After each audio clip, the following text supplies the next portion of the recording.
Euh, Le PPRD, c'est un grand parti. Il ne se sent pas en tout cas concerné par ce que nous avons suivi comme décision orale de ces sacs sur les zones de Top Congo. Même si le matin, maintenant peut-être il l'a formalisé compte tenu des critiques qu'il y a eu, le PPRD n'est pas concerné par cette décision. Mais néanmoins, parce que comme moi hier j'ai été débarqué des débats alors que j'étais déjà régulièrement invité, des débats d'histoire qui concernent le président national, le Raï Joseph Kabila Kabange, sur les fausses accusations de Martin Fayoulou. Mais en dernier meeting, à cause de cette décision illégale et arbitraire, j'ai été débarqué de ces débats-là et c'est donc un préjudice que les partis a subi et même l'opinion qui soutient le Raï Joseph Kabila Kabange et qui soutient le PPRD. Donc voilà, je crois que compte tenu de ça, le PPRD est en train de se préparer pour adresser une lettre pour le retrait de cette décision à cette autorité qui l'a prise. Parce que en réalité, les pouvoirs publics sont là à veiller sur le respect de droits et garanties à faveur des libertés publiques, à faveur des droits des citoyens. Ils ne perdent pas. L'article 24 de notre Constitution, par exemple, garantit le droit à l'information. Vous ne pouvez pas sanctionner quelqu'un aujourd'hui et lui demander de se taire et de ne plus jamais parler. Depuis qu'ils ont parlé de suspension des activités du PPRD, c'était par une décision, encore une fois par communiqué du ministre de l'Intérieur, c'était le 19 avril. Mais aujourd'hui, on est au 3 juin, plusieurs mois après, alors que la loi sur les partis politiques ne lui donnait que 15 jours pour saisir les parquets, et le parquet devait saisir les juges. Il n'y a que les juges, selon la loi sur les partis politiques, qui peut proroger cette suspension, ou alors prononcer la dissolution. Ça n'a jamais eu lieu. Donc, qui cesse de s'amuser avec les noms du PPRD. Le PPRD a déjà repris, conformément à la loi, ses activités, repris d'office ses activités. Donc, nous avons la liberté de passer partout et on n'est pas concerné par cette décision. Si on va le saisir, c'est pour justement qu'il s'amende et qu'il retire ça. Nous profitons de ça pour inviter aussi à la presse de jouer sa part. Parce qu'on ne peut pas assister à une dérive qui est en train de s'enraciner par des répressions contre l'opposition, contre les membres de la presse, et que ce soit carrément même la presse elle-même qui va oublier qu'il y a l'article 28 de la Constitution qui garantit la liberté de presse, qui garantit aussi à tous les citoyens, surtout les partis politiques, de s'exprimer à travers radio, télévision et tous les médias sociaux. C'est garanti. Lorsqu'ils veulent aujourd'hui passer communiquer, parce que nous allons brandir ça partout pour montrer effectivement que le discours d'Iraïs est bien réel à ce qu'il dénonce une dérive, il dénonce une tyrannie, et qu'aucun investisseur ne sera venu dans un pays où on est en train d'asseoir une dictature, une pensée unique en violation de l'article 5 de notre Constitution qui interdit toute instauration d'un parti unique aujourd'hui. C'est une infraction de haute trahison. Et c'est pourquoi il s'est réveillé, c'est quoi? C'est ce qu'on appelle le discours de l'opposant Martin Fayoulou, qui montre bien son rapprochement avec le régime, mais qui malheureusement sort des accusations graves et même des sanctions, parce que quand il dit que Kabila se retire de Goma, c'est comme s'il rendait un jugement. Lui, un opposant, l'est-il encore vraiment?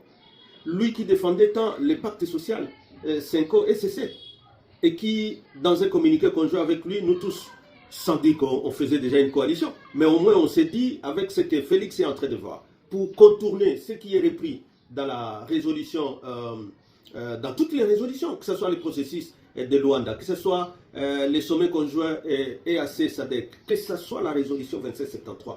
Tout le monde exige à Félix qu'il y ait un dialogue inclusif de tous les Congolais pour mettre fin à cette crise et trouver des solutions durables.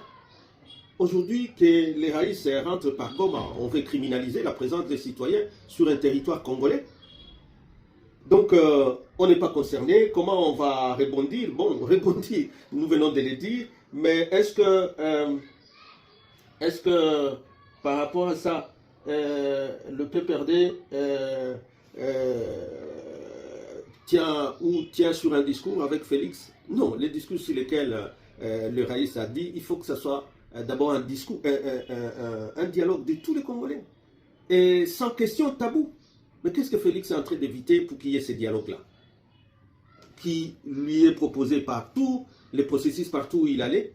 Kabila n'était pas là lorsqu'il négocie avec les M23 à Doha. Kabila n'est pas là lorsqu'ils sont à Washington. Kabila n'est pas là. Aujourd'hui, lorsqu'on dit en matière de collision avec l'ennemi, aujourd'hui qui est l'ennemi? On peut se poser aussi la question. Qui est l'ennemi pour les pouvoirs? Parce qu'il parle bien avec le Rwanda dans tous ces dialogues-là.